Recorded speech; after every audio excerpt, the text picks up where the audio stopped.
Hey there, survivors. Thanks for tuning in to tonight's episode. If you're new here, please consider subscribing.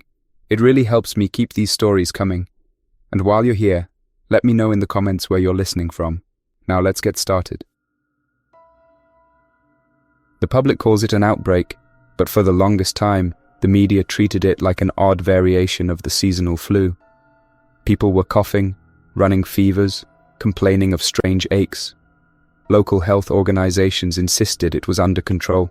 We believed them. Initially, I was just as trusting. I went to work every morning, brewed coffee, and handled my usual tasks at a small urban planning office. My co-workers joked about the zombie flu, but everyone laughed it off as a silly internet rumor. A few days later, national news outlets reported the first confirmed cases of individuals who had, according to witnesses, lost all vital signs, only to regain consciousness hours later. Many dismissed this as sensationalism, something designed to scare us into reading more headlines. That kind of skepticism quickly disappeared when people started posting videos of relatives who had come back. Those clips didn't look fake. Their eyes were unfocused, their skin noticeably discolored, and their movements unnaturally stiff. Yet they moved. They talked in slurred voices. They appeared to recognize close family members, though in an unclear, dreamlike way. At first, these reanimated individuals weren't collapsing city infrastructure or causing widespread chaos. They were more like medical anomalies. Nobody understood how they could function without proper organ activity. Experts appeared on television with half-baked theories. Some claimed it was a new virus that triggered suspended animation. Others believed the afflicted were never truly gone in the first place. Conspiracy channels started ranting about hidden experiments in secret labs. I remember watching the news in my tiny living room. The anchor had that artificial calm in her voice as she read updates. She talked about quarantine centers being set up in major cities as a precaution. Government officials urged anyone who came in contact with the infected to report immediately. What was once jokingly referred to as the zombie flu was now recognized as a serious event. Over time, official announcements used the term resurrection contagion, which only fueled more terror. Social media exploded with the idea that we were on the brink of something unprecedented. For a while, people cooperated with the guidelines. Hospitals became crowded with cases that were still mild, or so it appeared. And then the first wave of changes started among these resurrected people. Erratic behavior, heightened irritability, and a noticeable shift in cognitive function. They weren't aimlessly wandering. They seemed to have an odd awareness of their surroundings, but their personalities flickered in and out. One day they might seem calm, the next day they would lunge at those around them without warning. When the first major quarantine center in my city was established, officials used schools or sports arenas to isolate the infected. They lined up cots, installed temporary medical wards, and promised that advanced treatments were just around the corner. Looking back, it's obvious how little we all knew, but we clung to hope, thinking if we tried hard enough, normal life would return. And then the changes started to happen. There were some mutations, and they were gradual. Some described a faint discoloration in the eyes and a slight distortion in the voice.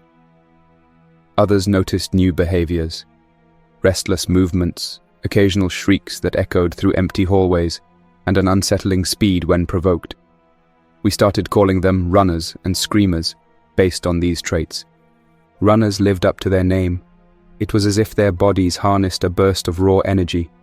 They could scale fences and dart through open fields. They didn't rely on typical human endurance. They pursued targets with single-minded intensity, only stopping when they had no other choice. Screamers had a vocal outburst that disoriented those around them. It was a sharp, penetrating noise that didn't just hurt your ears, it shook your entire sense of balance.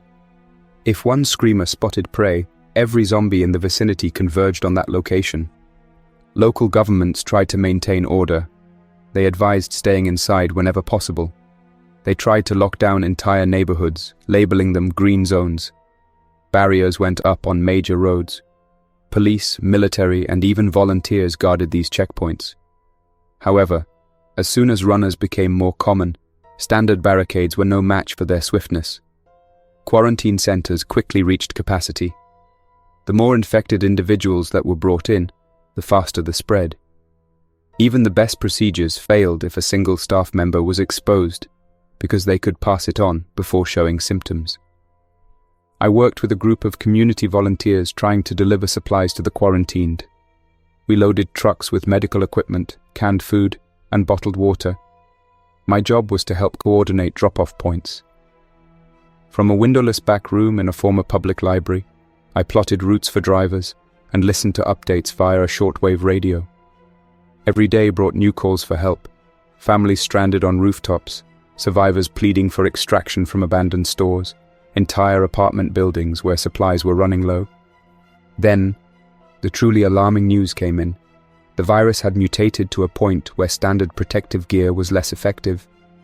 There were even rumors of reinfection or second-wave transformations in people who had originally recovered. Something in the genetic structure of the contagion was adapting faster than science could handle. Vaccines that were under development proved ineffective against the new strain. The watchers at the quarantine centers reported that the infected were no longer as docile as before. Their aggression skyrocketed, with horrifying outcomes for the unprotected. It was at this juncture that the phrase, "no more safe zones," began circulating. The idea was that no matter where you went, the mutated virus could infiltrate. People were desperate enough to attempt barricading their homes, fleeing to rural areas, or even living in their cars.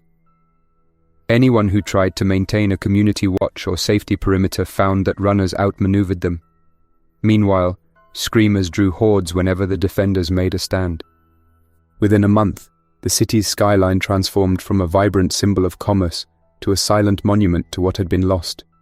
Streets that once bustled with traffic now held abandoned vehicles, some still with open doors and personal belongings scattered about. Sirens blared off and on, but there was no consistent authority behind them. Power grids started failing one region at a time. In some neighborhoods, flickering streetlights added an eerie glow to empty avenues. I found myself, along with a handful of fellow volunteers, seeking refuge in a multi-story building once designated as a green zone. It was supposed to be a safe haven for critical personnel, with reinforced entrances and a backup generator. We had thick metal shutters on the first-floor windows and a series of locked gates that led to the main foyer. For a brief period, we felt confident in our defenses.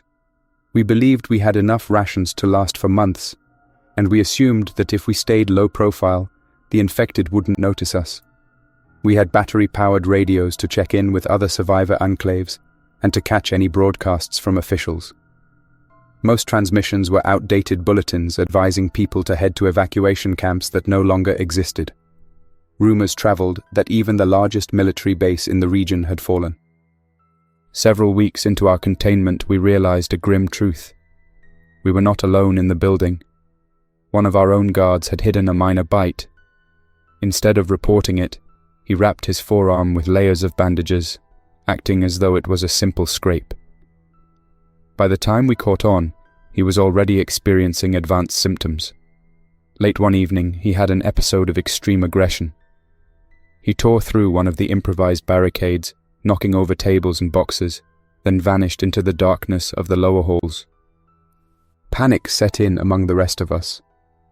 We divided into small search parties, shining flashlights into corners, and rummaging through dusty storage rooms. Tension escalated as we argued over whether to lock the guard out or try to contain him. Some believed the infection had progressed too far. Others insisted we find a cure, as rumors still lingered about underground labs working on possible treatments. While the internal conflict brewed, a screamer was drawn to the noise from outside. The sound started as a distant wail, but grew into a piercing call. We heard glass shatter at the far end of the corridor. The front entrance had been compromised. Metal shutters knocked halfway off their tracks. The building's rumored security began to feel like a thin layer of false assurance. At least 3 or 4 infected were now inside, sprinting across the tile floors. We made a quick decision. Everyone retreated to the 5th floor. We barricaded the stairwell, set up anything we could find as a barrier: chairs, desks, cabinets. The only problem was that the guard we'd been searching for was also unaccounted for, potentially wandering among us. Fear gave way to disorganized chaos. We heard banging on doors, scraping sounds in the hall, and the screamers' shrieks echoing from below. In the darkness, the emergency lights flickered, casting everything in a harsh, stuttering glow.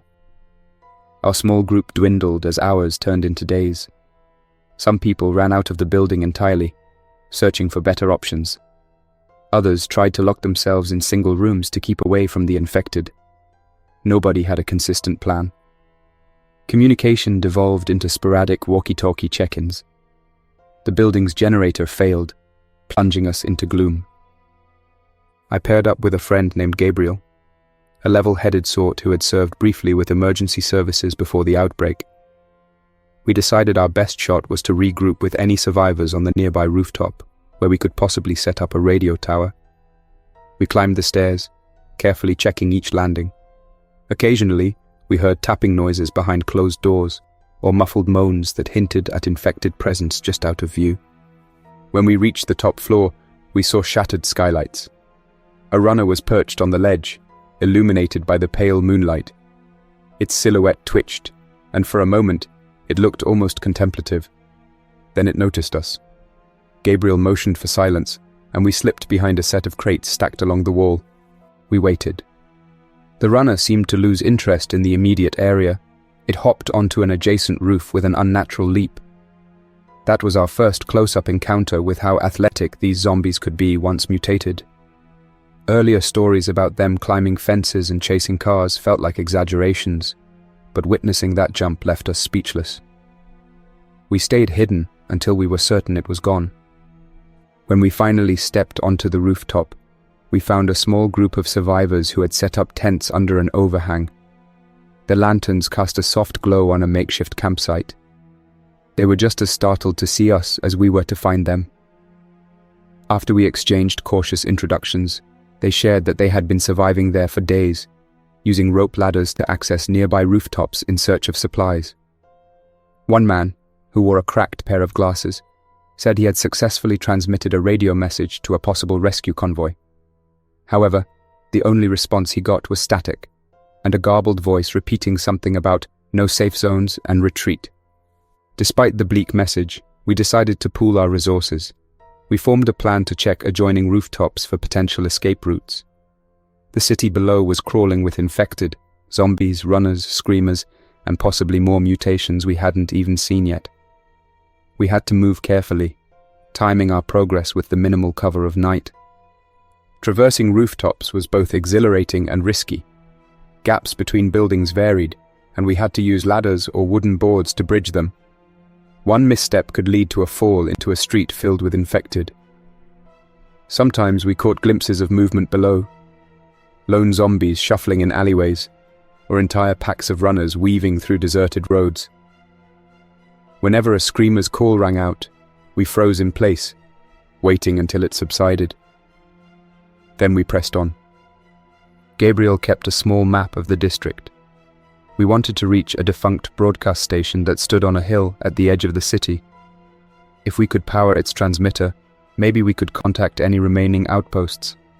We also hoped there might be shelter, or even a functional backup generator.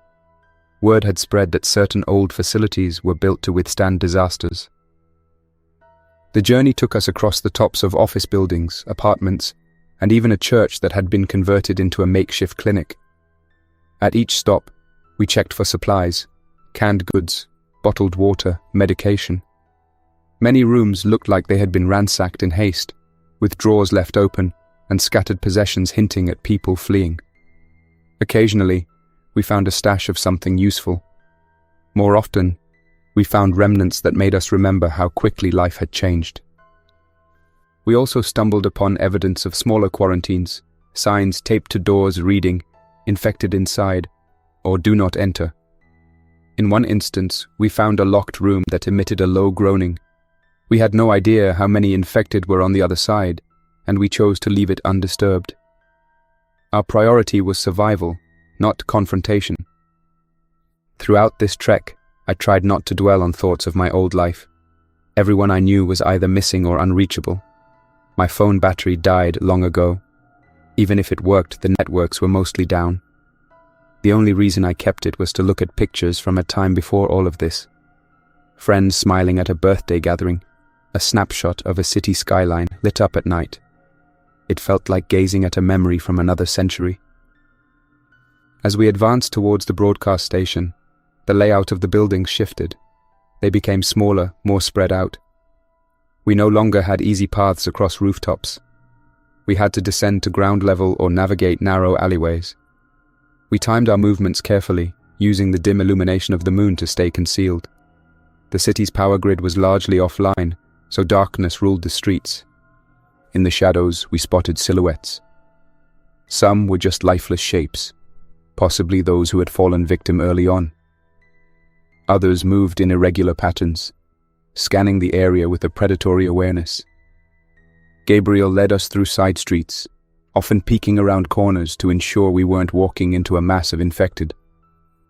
One night, we heard a cry in the distance. It wasn't the typical screamer noise, but a genuine human shout for help. Against our better judgment, we followed the sound to a nearby block of row houses. In a second-floor window, we saw a faint glow. A woman stood there, beckoning. She seemed frantic, pointing down the street toward a group of approaching zombies. They were slow-moving, possibly in an earlier stage of infection. We debated whether we had enough resources to assist her. We decided we couldn't ignore her plea. We crept closer, using a side entrance that led into the house. The interior smelled of mildew and stale air. Furniture was piled against doorways, forming a partial barricade. We found her on the second floor, clutching a flashlight with shaking hands. She appeared exhausted, eyes wide with alarm. She told us her name was Erin. She had been hiding here for days, living off whatever she scavenged from nearby apartments. Her sister had been with her, but disappeared one afternoon while searching for water. Erin was too frightened to leave until she spotted us creeping through the alley. She begged to join us, promising she had a small stash of supplies. We agreed, though we remained vigilant, not entirely sure if we could trust strangers. This was the reality now. Weigh every choice carefully, because one oversight could doom the group. Sometimes fear drives people to desperate acts, such as withholding information about infection. But Erin seemed sincere enough. With her in tow, we left the row house, only to face a cluster of runners that had been drawn by some noise. They burst out from behind an overturned car, eyes glowing with a kind of frantic hunger. We scrambled to find cover, ducking behind the crumbling wall of a nearby building. One runner leapt across debris effortlessly, scanning its surroundings with an unnerving alertness. Another rummaged through trash piles, perhaps tracking our scent. Gabriel signaled for us to remain silent. We huddled there, breath caught in our throats. After a tense minute, the runners dashed off, possibly following a sound in a different direction. Only then did we resume our trek, hearts heavy with the realization that each step could be our last. At last, we arrived at the perimeter of the old broadcast station. Its towers loomed against the starlit sky, some of the metal framework missing or twisted. The fence surrounding the property had sections ripped open, likely from earlier attempts to break in or out. We had no idea if we would find a workable generator or if the entire facility was crawling with infected. We circled the perimeter, searching for a less exposed entry point. Eventually, we squeezed through a gap in the fence. Inside the courtyard, debris was scattered around, including abandoned vehicles and rusted equipment. We discovered an unlit security booth near the main entrance. Curiously, its door was ajar, revealing a small control panel. It still had some flickering lights, indicating a partial power source might remain. We cautiously entered the main structure, stepping over broken glass and twisted metal. Hallways stretched out in multiple directions. Some rooms were locked, others wide open. We split into smaller teams to sweep the area, ensuring we weren't walking into a trap. Erin and I took the east wing, while Gabriel checked the control room in the west wing. The station's interior was stark. Fluorescent light fixtures dangled from the ceiling, and corridors were lined with dusty posters advertising old broadcast schedules. In one hallway, we found a sign pointing to a generator room. The door to that room was blocked by a heavy storage cabinet, which we pushed aside with considerable effort. Inside, we found the generator itself, a hulking machine covered in grime, but seemingly intact. Erin spotted a switch labeled Manual Start.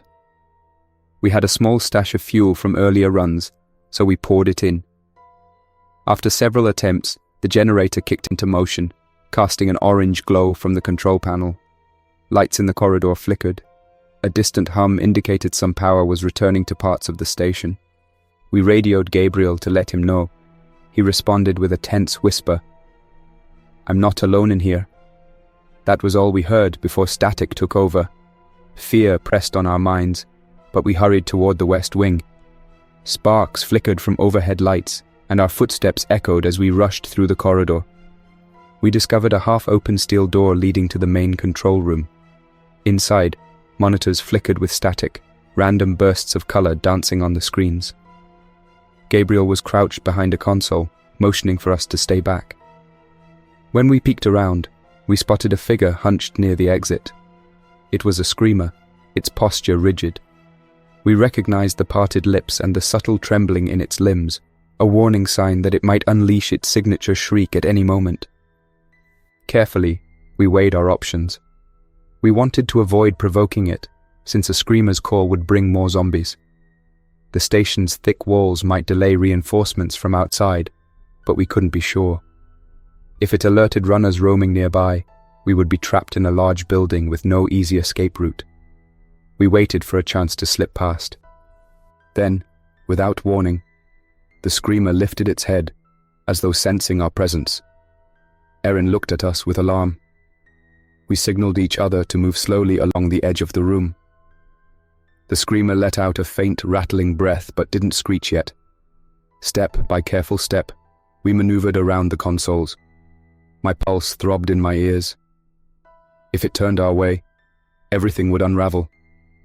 Finally, we reached a corridor leading deeper into the station. Gabriel followed close behind. The screamer remained, trembling slightly, but it didn't come after us. Perhaps it was disoriented by the sudden return of the station's lights. We silently thanked our luck and continued onward. Our priority was to broadcast a message to any surviving communities. We hoped to coordinate a rescue or at least share intel on safe passages. Inside a smaller control room, we found equipment that still had some juice flowing through it. Old dials, switches and cables were scattered across a cluttered console. We had a few skilled individuals in our group. Gabriel, for instance, had some technical experience. We started connecting microphones and checking power levels. Static hissed from ancient speakers. Red and green indicators blinked on the main board. After tinkering with wiring, we managed to open a broadcast frequency. Gabriel tapped the microphone, speaking softly. "This is a transmission from the Old City broadcast station. We are survivors seeking contact with any organized outposts. Please respond on this channel if you can hear us. Repeat, this is a survivor broadcast." For several moments, only static. Then a faint crackle followed by a garbled voice. "We... Copy. Mutated virus, safe zones, fallen." The signal was too broken to understand fully. We adjusted the antenna alignment, trying to boost the signal. The voice faded in and out, uttering fragments of sentences that hinted at trouble everywhere. Despite the minimal clarity, we made repeated announcements about our location, the presence of mutated zombies, and our plan to hold the station if possible. Every so often, we thought we heard distant voices replying, but none stayed clear. One message, though, came through more audibly. "No safe zones remain. Hostile presence in all major regions. Proceed with caution." Hearing those words spoken aloud felt like a final blow to any illusions we had about large-scale rescues. Yet we persisted, hoping to reach even a small group that might be able to coordinate with us. We also tried scanning for any official channels, emergency frequencies once used by government agencies. Mostly, we encountered static or automated loops of outdated evacuation instructions. By the second night in the station, we noticed increased movement outside. Perhaps the hum of the generator or the faint glow through the windows was attracting unwanted attention. We barricaded doors, blocked windows, and stayed on high alert. A few times we heard scuffling near the fence line, as if something was testing the perimeter. Our vantage point from the station's roof showed silhouettes moving through the surrounding area. A wave of dread came over us when we spotted a group of runners converging near the main gate. Their posture was tense, and they occasionally raised their heads as though sniffing the air. Then came the worst sound, a screamer's shriek echoing through the courtyard. The group of runners reacted, surging forward with a sudden burst of speed. We rushed to reinforce the entrance, shoving heavy equipment against it. The metal buckled under the weight of the pounding from outside. Another screamer's cry rang out, reverberating through the walls. The infected outside continued their assault, fueled by the noise. We knew it was only a matter of time before they broke through. For several minutes, we tried to brace everything we could. Desks, file cabinets, even metal shelving. But the door hinges groaned and began to split. The group decided to retreat deeper into the building, sealing each hallway behind us if possible. Our plan was to funnel the zombies into narrow corridors where they couldn't easily overwhelm us. We also considered that if necessary, we might have to abandon the station through a back exit. As the door gave way, we heard the clang of metal striking the floor. Runners sprinted in, their rapid footfalls echoing. We fell back, turning corner after corner, occasionally spotting the frantic shapes behind us. Screamers howled. Each new cry felt like an alarm summoning more infected to converge on our location. Gabriel and a few others stayed behind to hold off the first wave, using makeshift barricades. I joined Erin and a couple more survivors, racing to reach the generator room. Our hope was to disable the lights, perhaps throwing off the infected sense of direction. But we also had to keep enough power for the broadcast. Dilemma after dilemma weighed on us. Ultimately, we decided to shut down most lights except for emergency lighting in the control room, leaving the station mostly in shadows. In the chaotic darkness, we regrouped near the central hallway. Broken glass littered the floor, and the air smelled of stale machinery. Gabriel emerged from the gloom, explaining that the infected were still pouring in. Some had begun to scatter through the station. We had only a few choices left. First, attempt to hold the station, risk being cornered by an ever-growing swarm. Second, escape through the rear exit, possibly navigate through the infected outside in the courtyard. And third, barricade ourselves in the generator room, temporarily safe, but with no exit strategy. Debate ensued, but it was cut short by scraping sounds near the corridor. Shadows danced across the walls, revealing the silhouettes of more zombies. That was enough to make our choice. We had to leave. The group wasn't prepared to be trapped indefinitely with no guaranteed rescue. We quickly gathered our belongings, along with any portable supplies we could carry. As we moved toward the rear of the station, a screamer's call reverberated through the building once more. The pitch rattled the metal ducts overhead. We saw shapes swarming in the main halls, so we took a side route that led to a service tunnel. The tunnel was dark, filled with debris, but it seemed less traveled by the infected. Step by careful step, we pushed forward, guided by small flashlights. At the far end, we reached a heavy maintenance door. It was locked from the outside, but someone had forced it open at some point. We squeezed through the narrow gap and found ourselves in an overgrown loading bay. A chain-link fence stood between us and the open world beyond. The gate was twisted from prior collisions, providing enough space to slip through if we removed some metal bars. With a few tools, we managed to pry it open. On the other side, the night sky stretched above us, sprinkled with faint stars. The city lights were mostly gone, replaced by the occasional flicker of scattered fires or malfunctioning street lamps. We didn't know where to go next, but anywhere away from the hordes was an improvement. All we had was our group, our will to survive, and the knowledge that everything behind us had been overrun. We decided to follow an old highway that led into the countryside. Perhaps farmland or smaller towns would be less infested. We had little reason to believe that safety was guaranteed anywhere, but a more rural environment might at least provide a temporary reprieve. Runners and screamers seemed to thrive in dense urban areas. Out in the open, maybe we would see them coming. For several days we traveled by night, resting in concealed spots during daylight. Abandoned gas stations and rest stops offered minimal supplies, mostly stale snacks, jugs of water, or leftover canned goods. We avoided large truck stops or major intersections, recalling the stories of roving infected that prowled highways. Sometimes we spotted other survivors in the distance, but approaching strangers was risky. We didn't know if they would be friendly, or if they harbored infected among them, so we kept our distance, occasionally exchanging waves from afar, but never getting too close. A few times we exchanged items with smaller groups, like swapping a spare flashlight for medical gauze. Most interactions were fleeting. Trust was hard to come by. Word began to spread of isolated enclaves forming in rural areas. Folks mentioned farmland communities that took advantage of natural barriers like rivers or mountainous terrain. We heard rumors of a small town a few days' walk north that still had functioning barricades, solar panels, and a clean well. Nobody had confirmed these stories, but they gave us a sliver of hope. Along the way, we encountered more evidence of how the virus had taken root everywhere. Fields were dotted with abandoned vehicles, some charred from impromptu fires. Homes sat vacant, windows smashed. The only consistent sign of life was the occasional zombie shambling across a deserted road.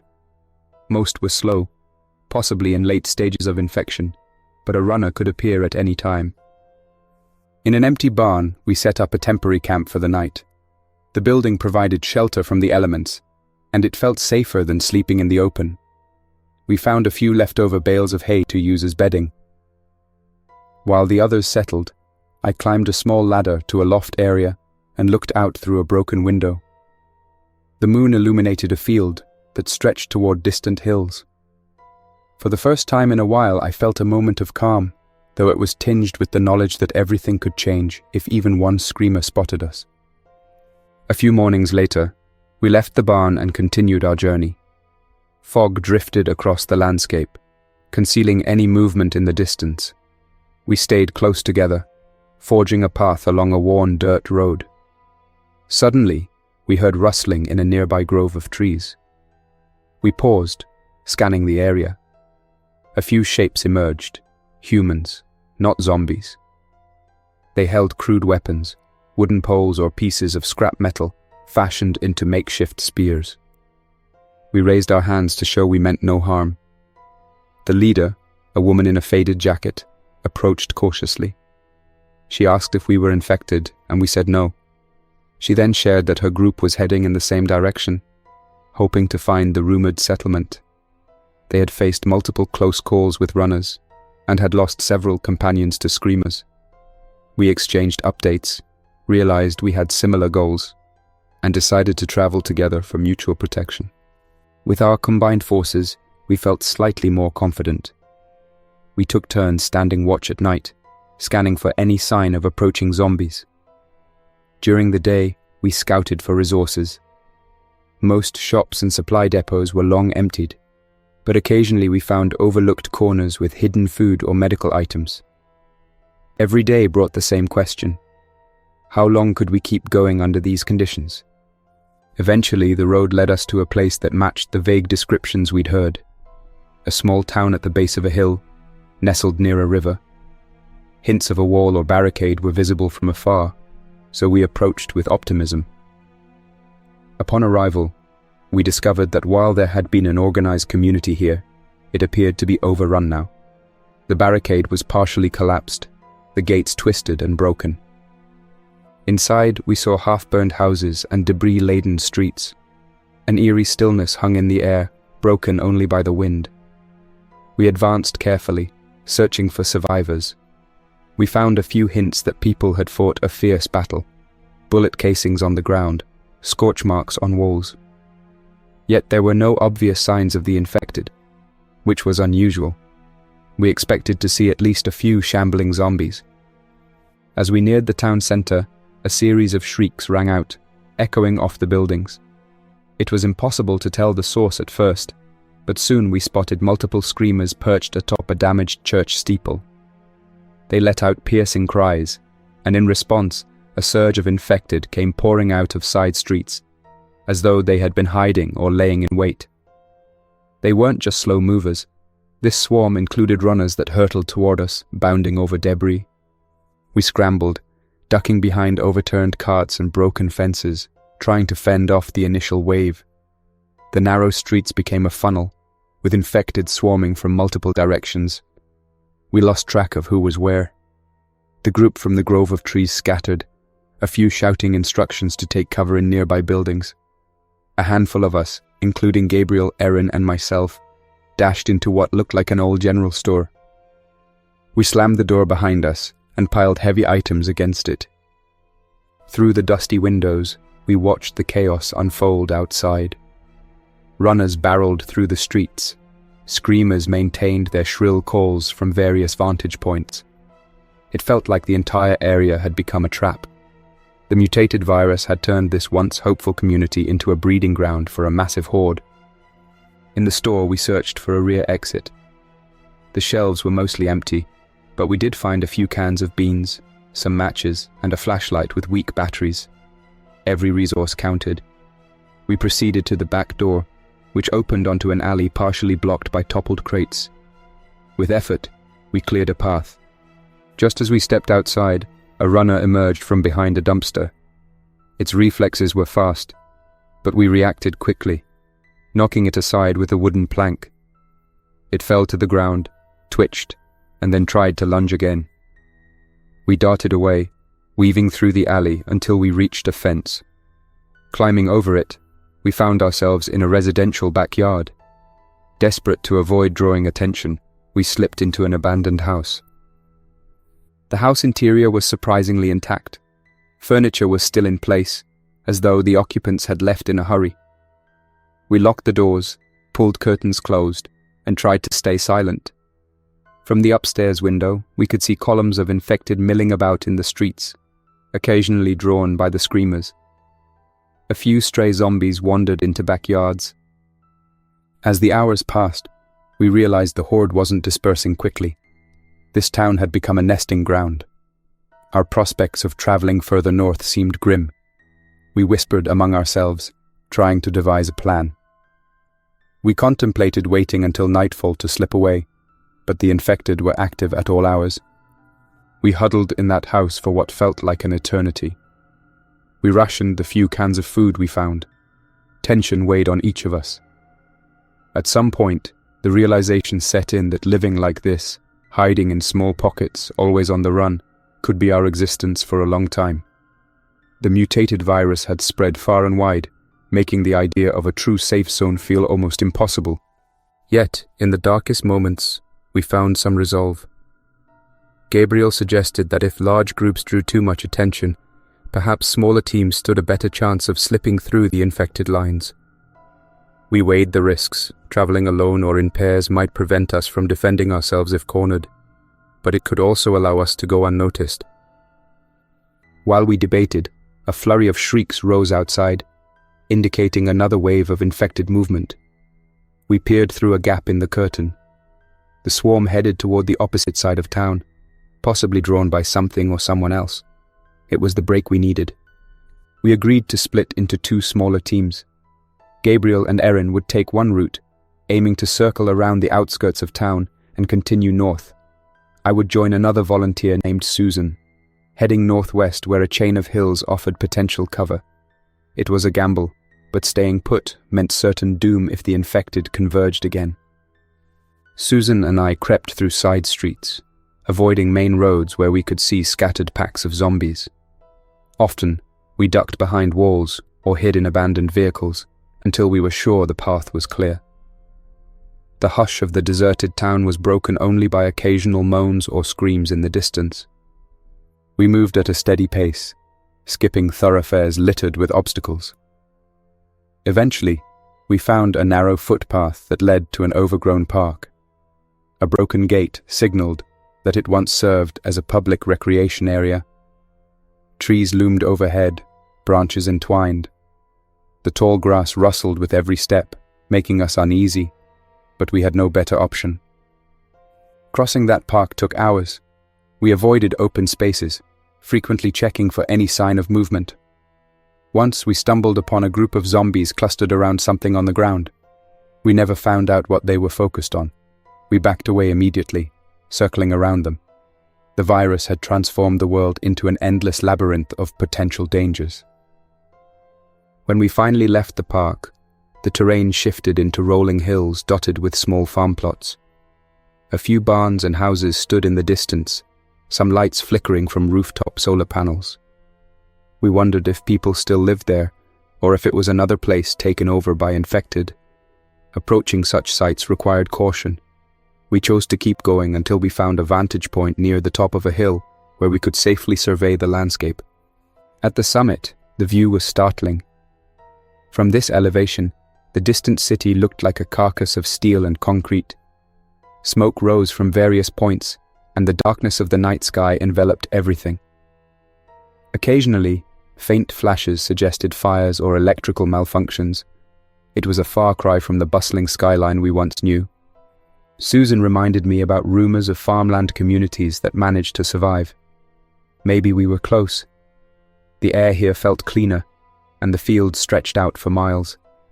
If these communities existed, they might have found ways to defend themselves or remain under the radar of large hordes. We decided to continue at dawn, finding a small grove of trees where we could rest for the night. The ground was cold and damp, but it was still more peaceful than any area we had recently traversed. We took turns keeping watch. Susan looked up at the sky, muttering about how everything felt surreal. When morning came, we ventured deeper into the countryside. Signs of human life appeared more frequently. A tractor in a field, a scarecrow near a fence, a small mailbox on a country lane. Yet, the quiet remained unsettling. No birds sang, no animals roamed. It was as though the world had gone dormant, waiting to see if humanity would survive. We noticed fresh footprints on a dirt path leading towards a farmhouse surrounded by a tall wooden fence. We approached cautiously, announcing ourselves from a distance. A tired voice responded, telling us to stop and show we weren't infected. We did as asked, lifting our sleeves and turning in place to prove we had no visible wounds. After a tense exchange, the gate creaked open. A man, perhaps in his 50s, greeted us with wary eyes. He introduced himself as Calvin. He explained that a few families had banded together in this area, using farmland to grow food and a combination of fence lines and watchtowers to keep the infected at bay. They knew about screamers and runners, but said the threat was smaller here, provided they stayed quiet and vigilant. We asked if they had room for 2 more. Calvin took a moment, then nodded. Inside the fence, we saw a modest collection of homes, gardens, and livestock pens. A solar panel array provided limited electricity.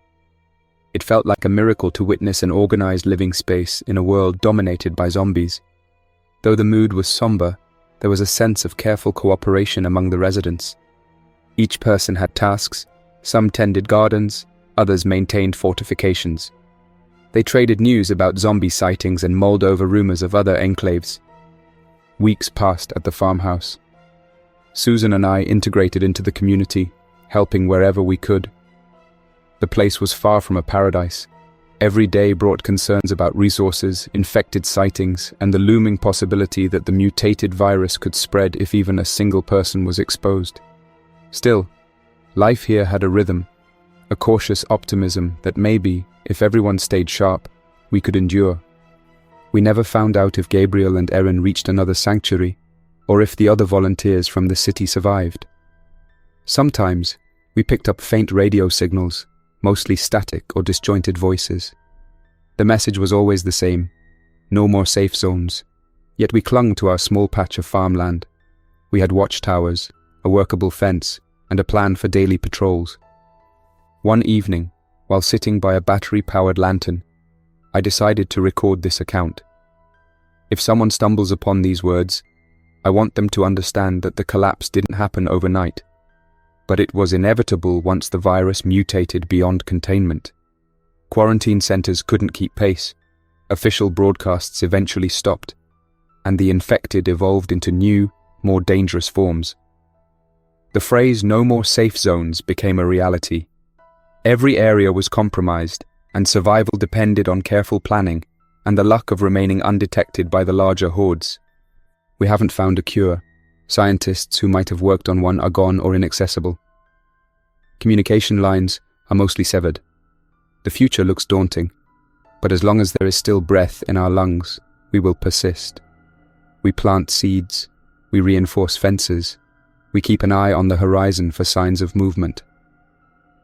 Whenever a runner or screamer appears, we use the quietly coordinated efforts of the group to drive it away or put it down before it can summon a larger threat.